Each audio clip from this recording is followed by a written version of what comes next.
The first real program that impacted color television, I think, was a program that NBC put on from the West Coast called Matinee Theater, which was an hour live color dramatic show per day in the afternoon. It was 12 o'clock.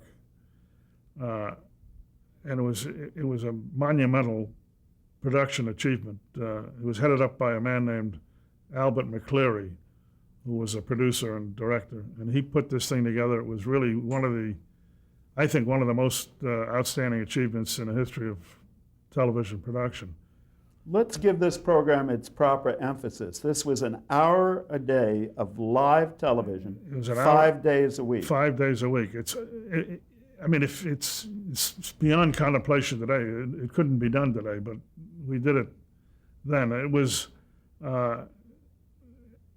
it was a cameo theater. It was called Matinee Theater, but it didn't have big scenery, and it just had props and things, but it was a live dramatic show. Some of them were adaptations of classical stories. Some of them were originals. And from that show developed many, many of the major star performers, directors, producers, all kinds of people that all started on Matinee Theater. Well, I was in charge of all production for NBC, so my role was considerable. And I was not in the program side, I was in the physical production side, although I did have direct contact with the program people, and we made certain decisions together. But this program, just to give you an example of how things have changed over all these years, our budget for that 5 hours per week was $100,000 in color. For the entire week? For the entire week, yeah. And the host of that program was John Conte, who was better known as a singer. Better known as a singer, and a Broadway star, and a radio singing star. He had been in Carousel, as I recall. He had been the lead in Carousel, and he was a singer on the Fanny Bryce show and a number of radio shows.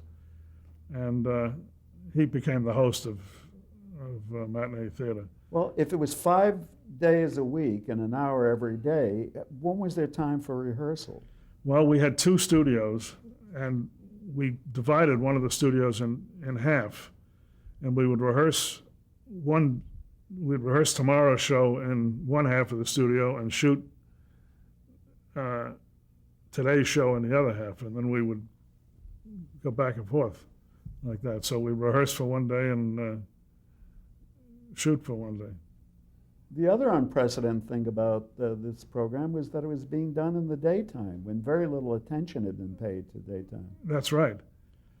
But it created great interest among people who would see it in windows of stores and color television sets, and it stimulated interest in color television. Which is one of the purposes. That was one of the main purposes, yeah.